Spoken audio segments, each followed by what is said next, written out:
Разрешается ли посещение места захоронений, зияраты шейхов? Аварак, саллаллаху алейхи вассалам, тут себе İslam bacara mekat ukana hukula adamal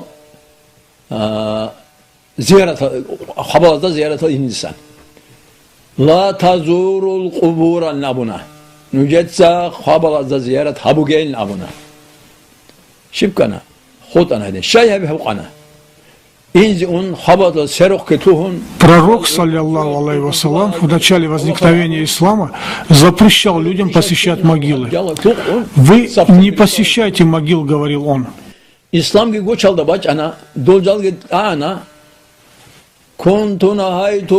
Почему же он запретил? Потому что вокруг могилы одни плакали, другие совершали обходы и прочее. Habalada ziyaret habeye. Yaradal abicu hanif yabak anda abicu hanif yabak sugidab abicu аббагалда. Впоследствии, когда ислам развился в полную силу, пророк, саллиллаху алейхи вассалам, сказал: «Я запрещал вам посещать могилы, теперь же посещайте их. Это напомнит вам о судном дне». Здесь не сказано «посещайте днем или ночью, утром или вечером». Здесь есть указание пророка делать зиярат. А разве тот, который выполняет указание пророка, боится ошибиться? Это во-первых.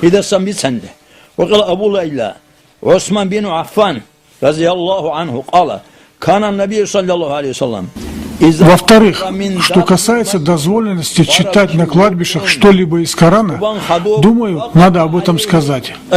Вот книга Навави «Сады праведных», где сообщается, что Абу Амр Усман бин Аффан, да будет доволен им Аллах, сказал: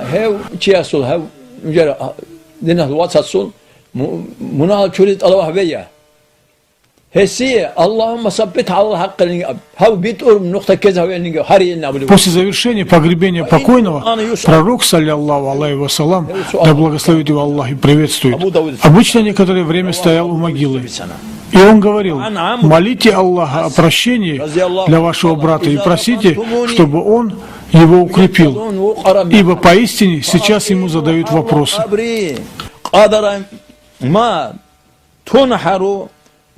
جزور ويقسم لحمها حتى استأنس بكم دون عمرو بن العاص كده أصحابه وطلبوا وركسي يسأبون دون وقون خضوب نوج أي أدير خبل سرق.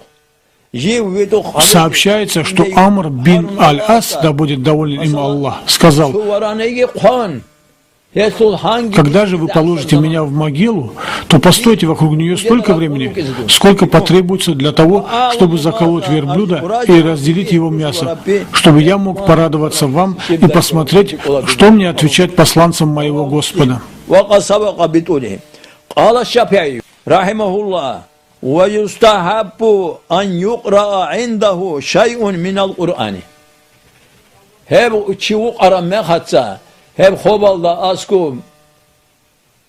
Имам Шафи, да помилует его Аллах, сказал: желательно у могилы покойного почитать что-нибудь из Корана, а если Коран прочтут полностью, будет еще лучше.